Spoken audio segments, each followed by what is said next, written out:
Ocala's information station, 1370 WOCA. Ocala.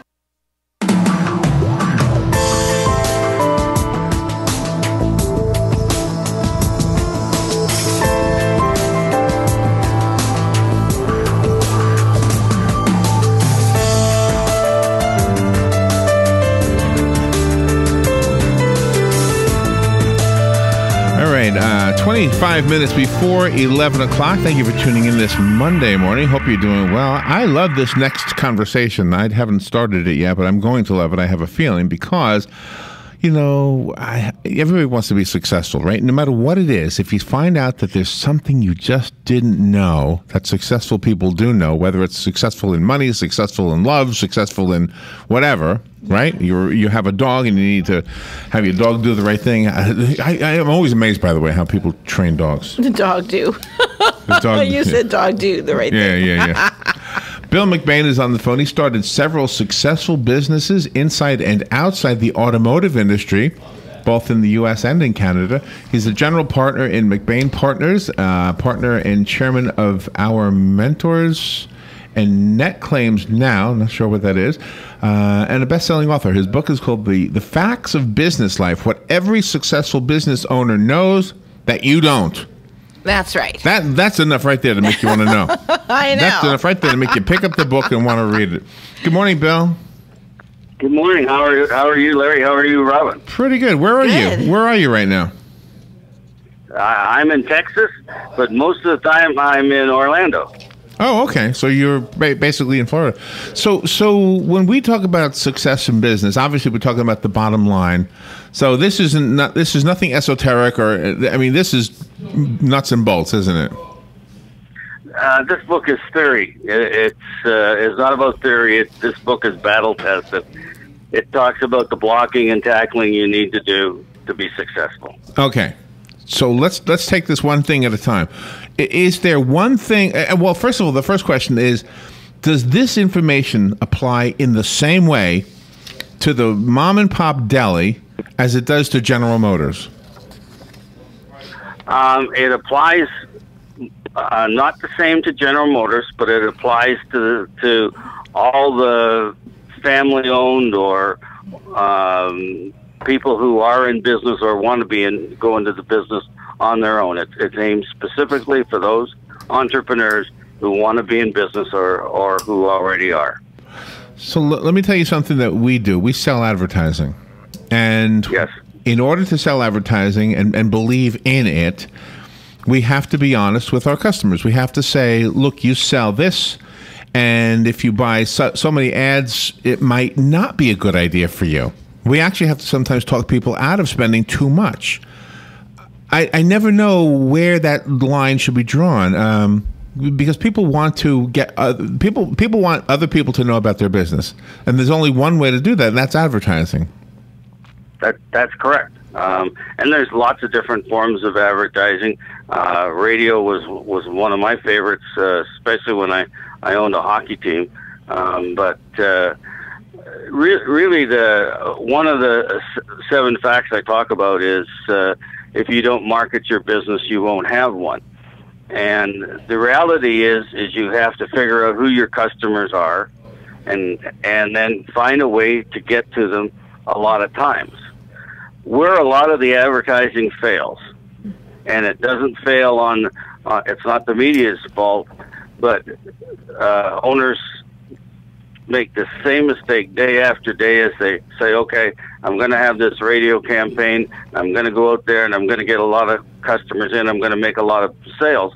But what they forget that to tell their employees that they're going to have this, they're going to forget to train them, have enough inventory in for what they're pushing, and prepare for the advertising to work.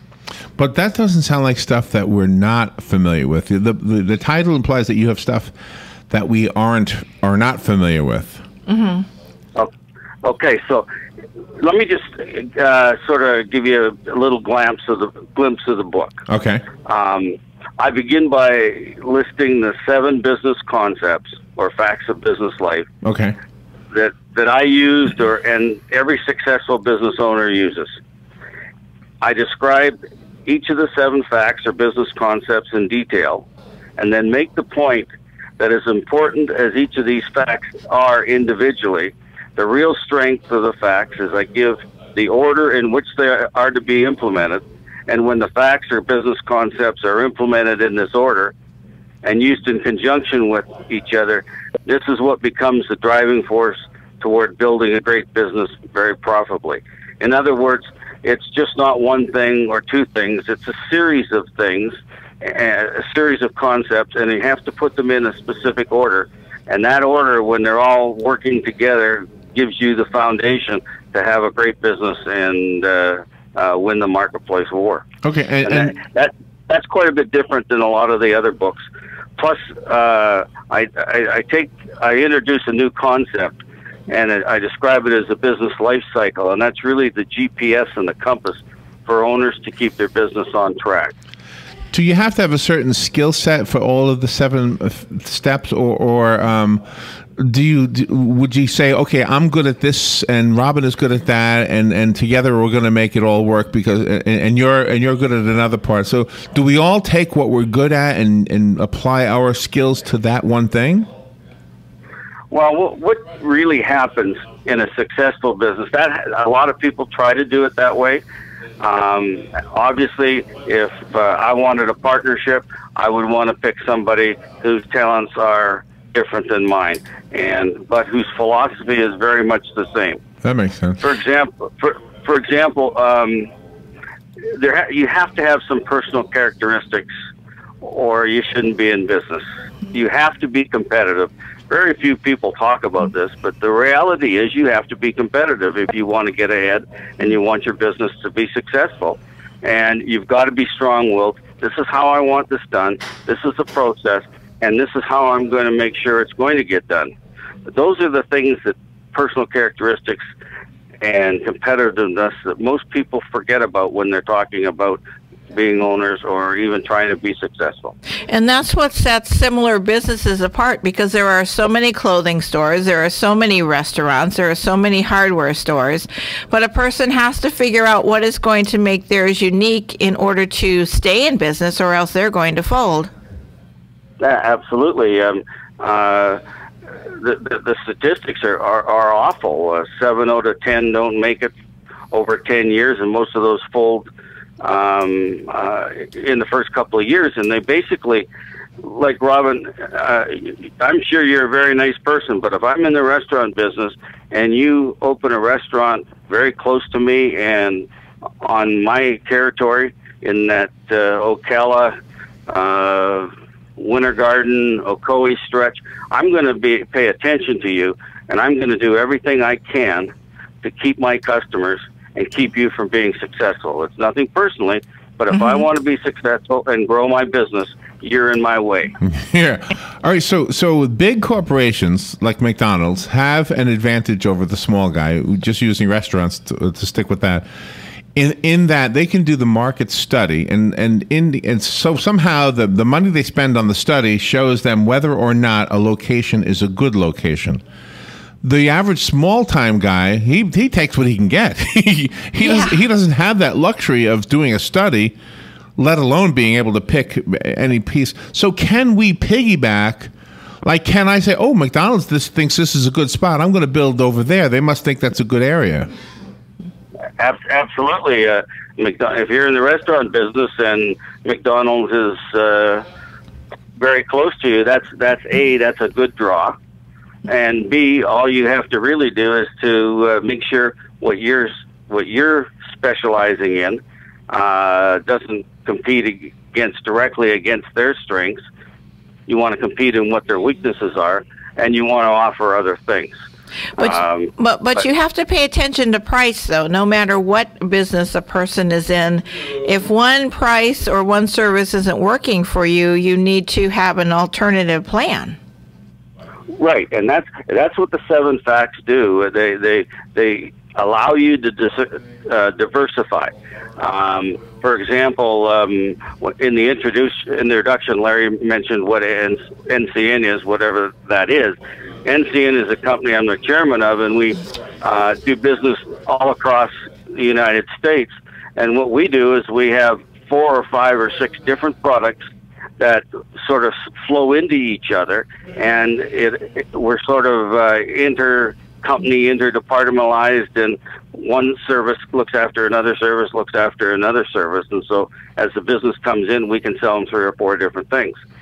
The other point, Robin, is that there's an old saying, as you sell for gross profit, and you manage for profit.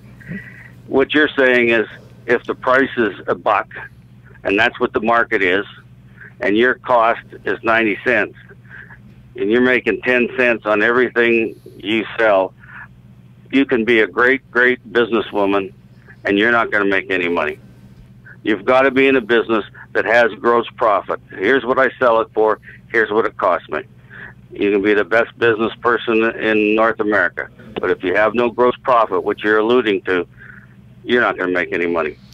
Well, and with that said, sometimes like when stores have specials, I often wonder, how are they actually making money on this? Right now there's a $2 thing at Subway. You can get a 6-inch sandwich for $2. Yeah. I said to Robert, I think the customer, ripping them off. But they're smarter than I am, I'm sure. There must be some logic behind that low price. Well, it's the loss leaders. It's that low price is driving them in. They know that that's a hot button in the marketplace, and they'll have surrounded it with other products. And it's those other products. I mean, have you had their cookies lately? I mean, those are pretty good. They're expensive, but they're pretty good. Yeah. No, and you know, they got the chips there, and you know, they've got other things, and you know, they're one of the sandwich stores I went into had some Rocky Road ice cream, and you know, I went in for a calorie meal and came out fatter. Too funny. And that's something. But I was happy. Yeah, but that's something that the public also has to have in the back of their mind. They might go in for a special, but they're going to spend additional money because of other things that surround that special, because you want to have something complete. Yeah, that's, you know, like if you go to Publix, the stuff that you need, the staples, the everyday things are put in such a way you have to go through the aisles to get them. And along those aisles are, you know, there's specials on mac and cheese and this and that, and you just happen to pick them up. Mm-hmm. And they're doing exactly what it is they want you to do. They want to get the eggs. You want to get the eggs. You know where the eggs are, but you're going by just about every product they have in that store. Yeah, I heard that. That's why they put the eggs in the back of the store, so that you have to, because that's the most common item is eggs and milk. So the eggs and the milk are always in the back, so that you pass everything. Yeah, you know, in my car dealerships, I had my most popular vehicles in the back. They weren't prominent on display because everybody knows I would have lots of Camaros, for example. Mm-hmm. When I was selling used cars with the dealerships, what I would do is I would put the most popular selling vehicle, even if it was a Ford, I'd put that in the front line to bring people in. And it's all about attraction and getting people to come in, and obviously not everybody could afford or wanted that popular vehicle, but they came in to see my displays. When I owned the professional hockey team, we sold seats, but we didn't want people to sit in them. We wanted to be up cheering, and so we had an aggressive hockey club. We played good Western Canadian hockey. It was not for the opera set, and we just aimed our audience and our product at the people we knew would come to the games. So let's talk about, you just reminded me of something that you always hear in sales. Don't sell the product, you sell the experience. And when you're selling hockey tickets, that's exactly what you're doing. I mean, obviously, you're selling a ticket. You don't walk out with anything tangible like you do at a car dealership where you leave with a car, or a sandwich shop where you get a sandwich. So when in marketing, and we try to do this a lot, you know, it's a hard thing to convince. It's a hard thing to convince an advertiser to sell the experience, because they want to sell the product.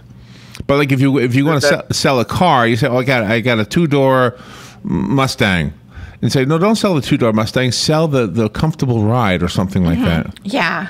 Yeah, right. And with the hockey team, it was we understood we were in the entertainment business, and I didn't understand that as when I played hockey. I thought I was just a hockey player, but I was really part of an entertainment business. Right. And there's reasons the coach wanted me to go out and check people and make the crowd cheer, that sort of thing.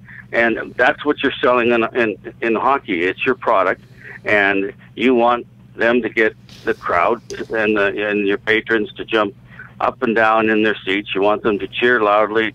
And oh, by the way, there's intermissions, and there is beer for sale, pop for sale, the most god-awful hot dog for sale. Yeah. Oh, man. Yeah.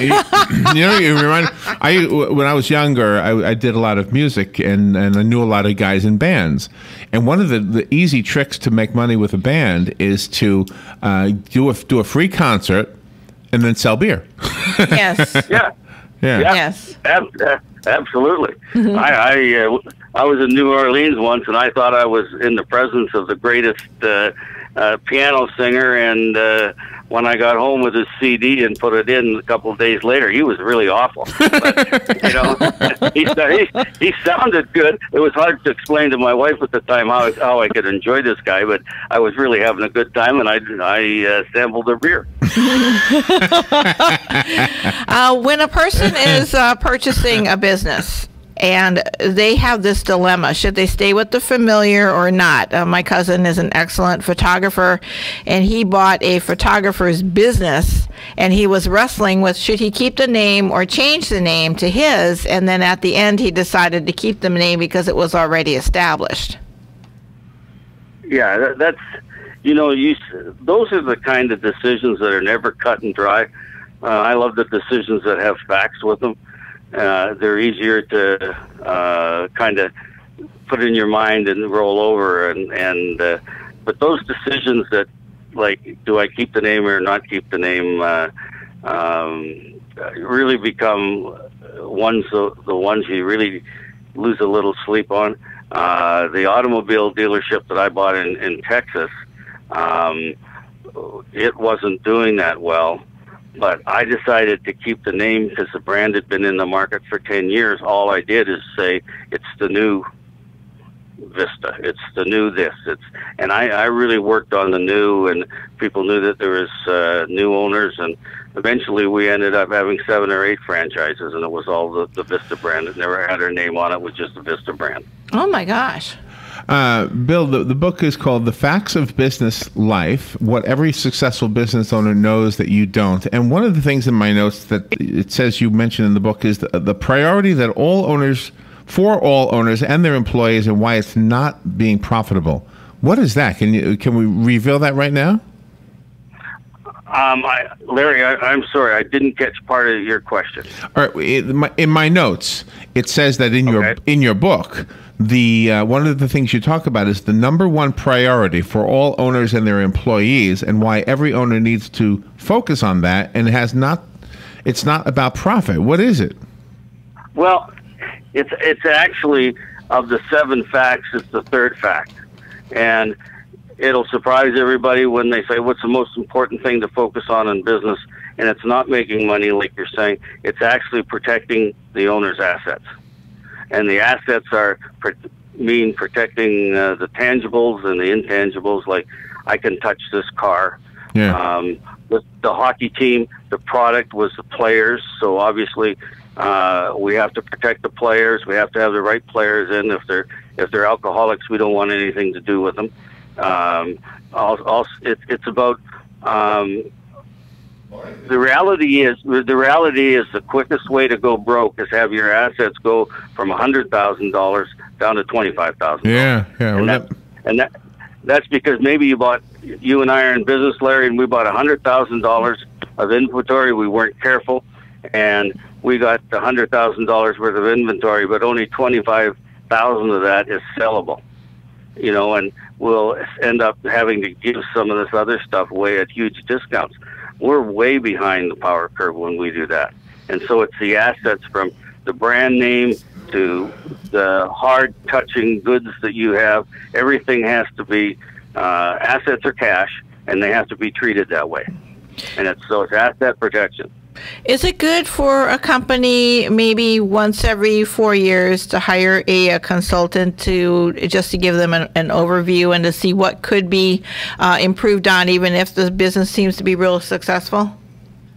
Yeah, a lot of people do that. A lot of owners use the consultants as a crutch. They know where their problem is. They want somebody to come in and solve it because A, they may not want to, or B, they don't have the skill for it. Personally, I think I'm a believer that a skunk stinks from the head down, and if there's problems in the business, it starts at the ownership. And I prefer the mentor approach, where you have a mentor that goes in and you educate or re-educate the owner, or help with the owner and his family. They know what's going on in the business. They can fix it, especially if they've been successful around for a long time. It's pretty.